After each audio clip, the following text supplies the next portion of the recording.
Right, and now we're going to find out the answer of this particular question here. So how do we do this? So it's basically work out the total surface area of this particular prism. So we're going to break this down into many different phases, right? So we ideally have to work out the area of each individual phase. So you can see that the front, if I call this face A, if I want to calculate the area of this trapezium, that is going to be equivalent to the area of the trapezium at the back, right? Similarly, if I work out the area of this particular side here, that's going to be the same as the opposite side there. And finally, we will have a different rectangle here and a rectangle here as well that we need to calculate areas for. So altogether we have 6 different phases where we need to calculate. So let's start with phase A. Let's label it with the letters that has been given to us in the question itself, right?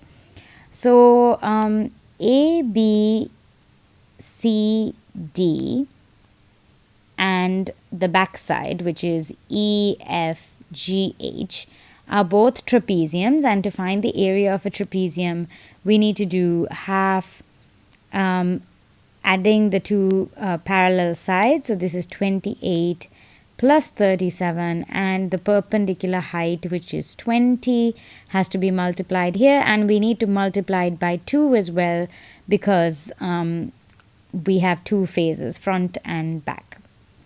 When we do that, we can multiply these two. So 28 plus 37 times 20, and then this is going to simplify down to 1300. So the next thing is I can work out the face at the bottom, which is ADEH, if you want to write it in letters, and that is basically a rectangle, so that is 37 times 24. All right, so 37 times 24, and that's going to give me 888. Similarly, I can work out the area of the top face here, so that is going to be 28. So let's write that down. B, C, G, BCFG I think is better. BCFG, the side, is basically 28 times 24, and this is going to be equal to 672. So that gives me basically the area of all the sides apart from this particular one. And why I have left that last is basically you can see that I have the bottom side, the length, but I do not have the length for this side.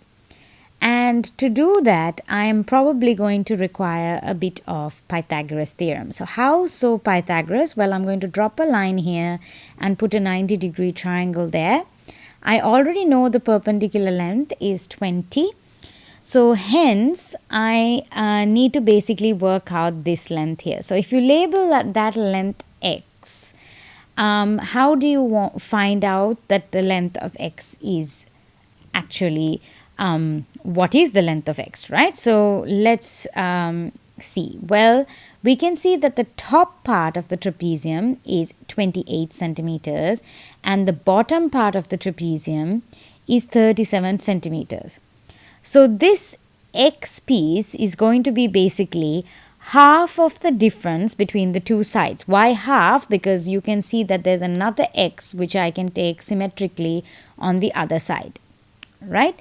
So what I'm going to do then is basically write a bit of calculation. So we can say that x is going to be equivalent of 37 take away 28, and then we're going to divide this by 2. So that is 9 divided by 2, which means x is basically 4.5. That doesn't end there though. I'm going to now use that to find out the slanted height, right? So that is basically I'm going to find out what is the length of CD. So CD is equivalent of the square root of 4.5 squared plus the 20 squared, which was the perpendicular height. And if you use the Pythagorean theorem correctly, now be very careful when you enter these into the calculator. It is often the stuff that makes children lose marks, right? So when you enter this and then you square root correctly the answer, you should see that this length comes down to 20.5. Now using the 20.5, I can now work out the area of the two faces CDEF and ABGH. Alright, so CDEF and ABGH, the two sides. So I can work out that these two are basically another rectangle. So it's 20.4, and then we can multiply by the base, which is 24 here. So again, this times 24, which is going to give us 492. And now that we have 492, we have basically calculated the areas, but we've missed one thing. We didn't multiply this by 2, did we? Because we have two faces. So let's multiply that by 2. So this is going to be equal to 984. And now that we have the areas of all the sides, we can add them together to work out the total surface area. So that is this plus this plus this. So that's 1300 plus 888 plus 672 plus 984. So be very careful when you are dealing with so many numbers that you do not cause any errors. And once you've done all of that, you should get the answer as 3844. And remember, always give your units. So in this case, it is centimeters squared is the solution.